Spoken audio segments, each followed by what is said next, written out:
Hey there everybody, this is Caitlin here and welcome back to our spoilers for Force of Will. I was running a little bit behind and whatnot on some of the spoilers due to some extra work that I've been doing, but I am here and I'm ready to talk about some more cards for you in terms of the starter decks and whatnot and the new set coming out for Force of Will, the Valhalla cluster. So starting off here, we have our look at the other blue ruler actually. We have Loki in the flesh, who for some reason this time around is a witch and is also female. So this is very bizarre and I'm not quite sure what to think about it here, but we have Loki who is back and sporting a very different design. Loki is a water ruler. They have a divinity of 10, a judgment of 3, which is 2 water and 1 void with an energized for blue. Now then, let's get this show on the road. I actually really like this artwork. This artwork is very nice. Same person, I believe, who did Valentina and Cheshire Cat, I believe. Don't quote me on that. I might be getting mixed up with different artists and everything. But very, very nice art style. I quite like it. And then when we flip over, we get Loki, the Witch of Chaos, who I'm not quite sure what is going on with this hat here. It seems to be like floating above her head, like some kind of halo, but I'm not too sure. But she seems pretty cool here. She is an 800-1200 witch still with her divinity of 10. You may pay 2 void less for the awakening cost of spells you control. If you awaken a spell multiple times, you may pay 2 less for each awakening. So again, this seems to be Loki's gimmick and whatnot is to do with awakening costs, and obviously usually awakenings mean that you need to have extra will to spare in order to play these awakenings and whatnot, but Loki kind of stepped in here and was like, hey, if any of it is like a void cost, you pay 2 void less, which is kind of handy, although I know a lot of awakenings are actually colour specific, but I guess we'll just need to wait and see how well this works. And I know a lot of people have already pointed out that she works insanely well with the, I think is it Mosasaurus Rising or Dinosaur Rising?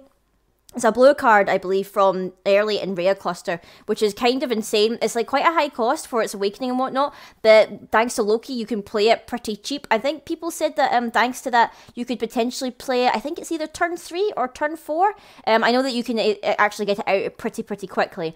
So that's actually kind of impressive that blue is getting a bit of a power creep here. The power of the gods. Hehehe. I wonder, will they manage to master it? So I don't know if this is the same Loki that was from the original Valhalla, or if it's an entirely new Loki created from this world, but I guess we'll just need to wait and see what's going on there lore-wise. And now we're getting into resonators and spells. We have the Scarecrow Guide, a 1-cost resonator. It's 1 water, 400 fairy tale, with an awakening of 1 void. When it enters, you draw a card and then discard a card. As you play this card, you may pay the 1. If you do, this card enters the field with the enter ability. So obviously, you only get to draw the card and discard a card if you pay the awakening, because it's like awakenings most of the time are upon enter. So once you play the card, and if you also play the awakening cost, then you can get that effect. Just for any new people who have like yet to like check out these abilities and whatnot and what they do if you're new to Force of Will. This Howling Scarecrow leads unwise travellers deep into the forest, never to be seen again.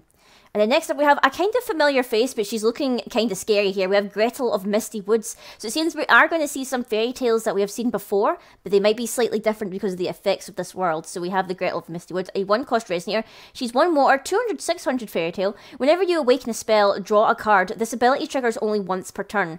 So this is kind of interesting, and it kind of works hand in hand with Loki when she is flipped, in that yes, Gretel is pretty much a weak resonator, but as long as you awaken something each turn, then you are at least drawing an extra card, which is pretty cool. Like blue and green normally have the most draw mechanics, but it's kind of nice to see a kind of alternate way to draw cards.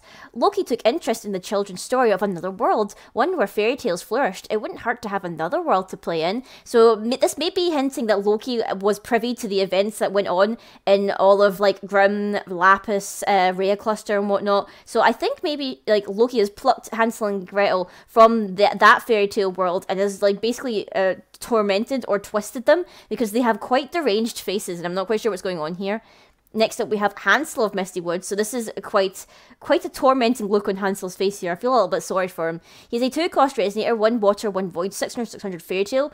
He's got an awakening of 1 water and 1 void. So when he enters, return target resonator to its owner's hand only if you play the awakening. So these 2 resonators there, well, one works pretty well just on its own without Loki kind of flipped and whatnot, I think. But this one is like, you would prefer to have Loki flipped, I think, for this one in particular, because you want to pay less for the awakening, even though you'd only be paying like 1 void less, but it's still pretty decent. Welcome, children, says Loki. Next up, we have the Witch's House, which is Funnily enough, a resonator. I kind of thought this was going to be an addition, but actually it's going to be a resonator. So it's a 3-cost resonator, 2 water, 1 void, 400/700 fairy tale. When this card is put into a graveyard from the field, reveal the top card of your deck. If it's a water resonator, put it into the field. So this is actually quite a good way of like getting something pretty big into your field. So if you have a way to kind of set the top of your deck and whatnot, if you had like a big beefy water resonator, then you could easily just let this die and then get that resonator into your field. I think that's a pretty epic way to like cheat some big cost cards in. Hansel and Gretel came upon a strange cottage in the woods, but where did the witch go? Who knows? And then next up we have ourselves a pupper. We have Loki's watchdog Fenrir, if I'm saying that correctly, Fenrir. He's got like a little bit of a derpy face and he's got semi-evil eyes. I think he's trying his best to be a very intimidating pupper. And he also seems to be holding some kind of strange dagger or something from around his neck, which is similar to the one that Loki had in her artwork here. He is a 4-cost resonator. He is 2 water, 2 void, 1000/1000 beast. He's got 2 different awakenings, so definitely you want to play him probably when Loki is flipped. The first one is when you pay an awakening of 2 and he enters, you draw 2 cards. And the second one is target a resonator, sorry, its controller banishes it. I was like missing out the important A there, but basically you get 2 different effects for playing 2 different awakenings. You can pay both, by the way, and I'm guessing with Loki flipped and on the field, you wouldn't actually have to pay for either one of them, because I think it was like each separate awakening, so you just have to pay the cost of Loki's watchdog Fenrir itself, and as long as Loki is flipped, then you could play the awakenings, if I believe that's how it's going to work. Grab me some too, Fenrir, says Loki here, talking to this little pupper. And then next up we have the Forest of the Lost Misty Woods, and I just noticed that the artwork formed is like some kind of skull, which is actually quite nice trickery and whatnot from all the twisted trees and roots and whatnot that are hanging about. It's a 1-cost addition, is just 1 water. When it enters, you look at the top 4 cards of your deck. You may reveal a fairy tale from among them and put it into your hand. As my thing dings here on the side here. Put the rest on the bottom of your deck in a random order. Or you can tap it and pay 2, banish this card, put target fairy tale resonator of total cost 6 or less from your graveyard into the field. So again, this is another way of getting big cost resonators into your field. I'm not quite sure if we're going to see many large cost fairy tales, or whether we're just going to have to rely on ones from the previous cluster and Rhea cluster, but I'm hoping we get to see some really big beefy fairy tales, some really epic looking ones, because I feel like in Force of Will we haven't really had any like big beefy resonators or big cost resonators that are fairy tales since I think maybe since maybe like the Fairy Tale Grim, or maybe since Captain Hook, who is now pretty much banned and whatnot. The forest appears to change shape as one wanders within. Next up we have the Invitation, which is a chant/rune. 3 cost, it's 2 water, 1 void with a divinity of 2.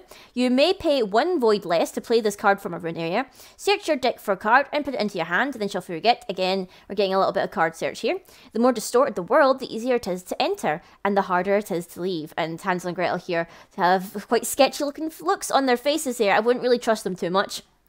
Next up, we have another chant/rune. This one's quick cast. It is Massive Growth. A 2 cost 1, 1 water, 1 void, divinity of 3. You may pay 1 void less to play this card from a rune area. You produce 3 water. Spend this will only to play awakening costs. So this is a pretty decent rune for when you are like dealing with awakenings that cost blue. So this is actually quite a good kind of countermeasure to go hand in hand with Loki in order to deal with some of those awakenings that do cost blue. Everyone grow nice and strong, says Loki. I'm not quite sure what kind of fairy tale this thing is from, or maybe it's just a beast, because it's some weird like Grima looking dragon if you've ever seen Grima from Fire Emblem. And then next up we have Loki's Magic Stone, which is the Magic Stone of Chaos. And it is a very gorgeous artwork here. I really like the design of all the different creatures kind of morphing out of it. It's very chaotic. You tap it and produce blue, or you can tap and banish this card to produce 2 water. Spend this will only to pay awakening costs. So again, another way to get some blue for our awakenings here. Loki simply wants a world of chaos. So I guess this is Loki's reasoning for taking part in this war and whatnot. Like, Loki just wants to see the world burn, essentially. Just wants to see like absolute chaos reigning throughout the land. And then we are moving on to Wind and seeing our Wind ruler to go hand in hand with the Mimis. This is Hanzo, a cat/ninja who is very cute. Divinity of 10 with a judgment of 4, which is 2 wind and 2 void with an energized 4 green. The Kuga are a peculiar group of cats and yokai. Why is a cat in charge? Only God knows. So this little cat here, Hanzo, is in charge of this little village, and it's actually Pretty cute. And then he flips over and he becomes Hanzo, chief of the Kuga, with his massive shuriken, and he looks pretty epic. He is a 1000 cat ninja, a divinity of 10 again. When he enters, you flip a revealed rune from your rune area face down, and that's basically it. I think from what people said, if you flip a rune down, and then you flip it back up, you have to pay the divinity cost and whatnot again, but it does mean that some of your runes are replayable. I guess it just depends on whether or not you flip Hanzo more than once in a game, and I guess it just depends on which rune you'd rather have reflipped, but you have to have the divinity cost as well, so you still cannot exceed 10, because all rulers basically have a divinity of 10, so you cannot exceed it, so you have to be careful which ones you're actually playing here. Would you kindly surrender to me? No? Very well then. Well, it is not my nature to kill. I see it cannot be helped. So Hanzo isn't really all about that killing, but if he is provoked and pushed to it, then it seems like he's going to go ahead and do it. I also really like his design. He's a really interesting kind of cat ninja here with his massive shuriken, his mask here that kind of looks like a mouth at the bottom here. It looks pretty neat. I like his design a lot. And then next up we have Soot Sprite, a 1-cost Wind Resonator, 200 yokai.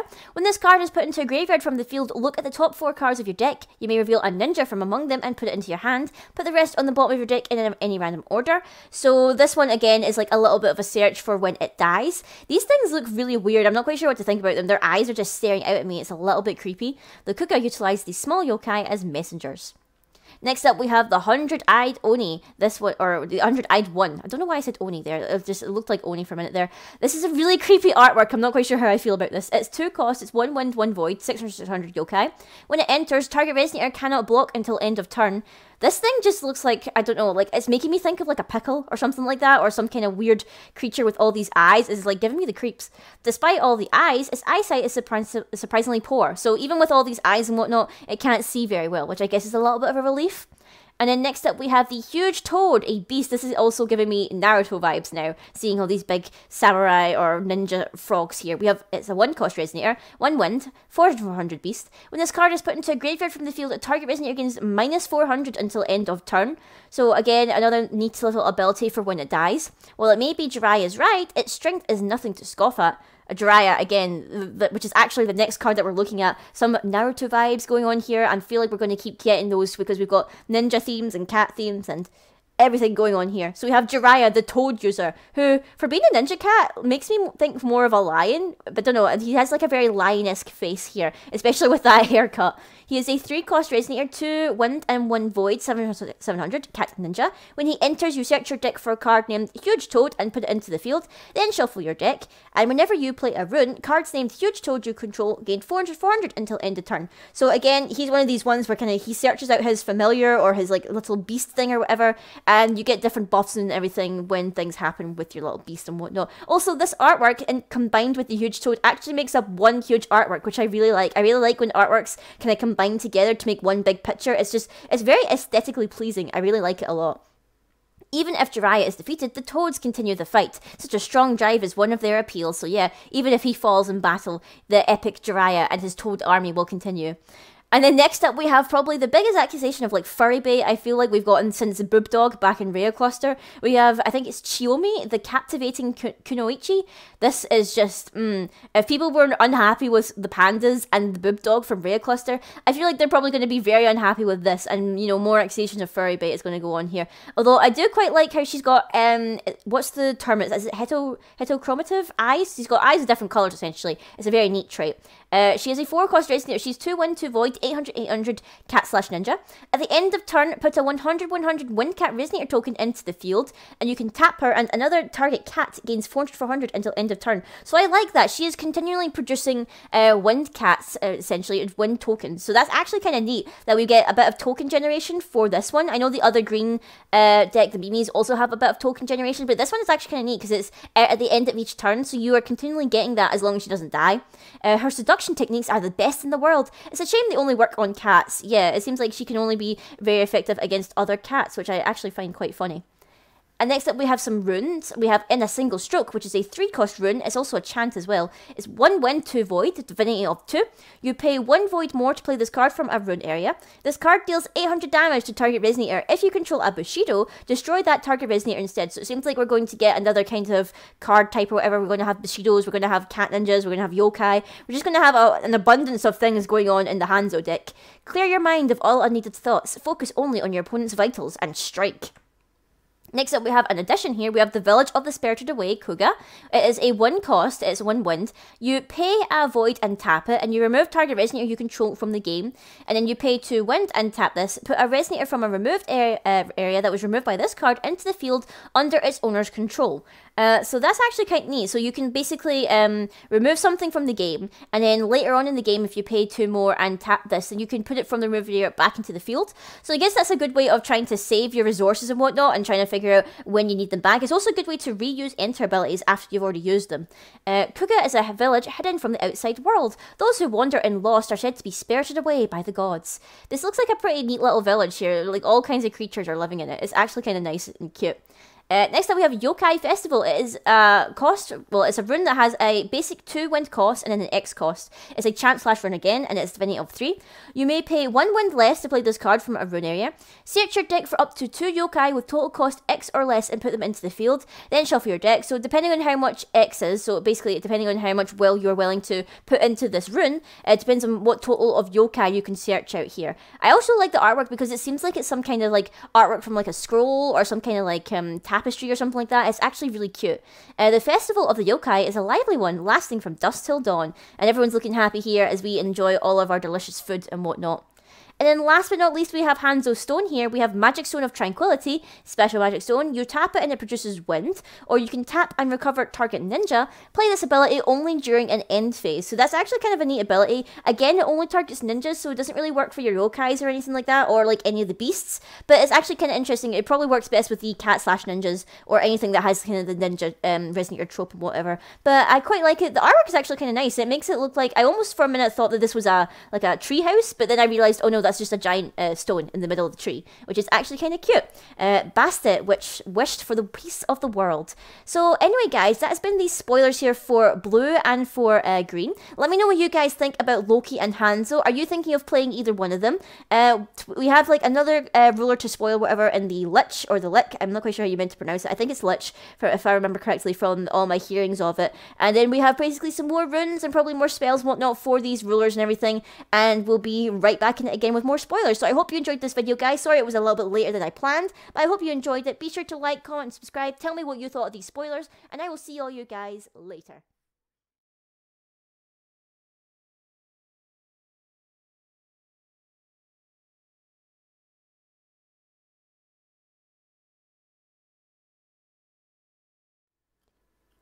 This video was made possible thanks to patrons such as Alucard and Craig McCutcheon.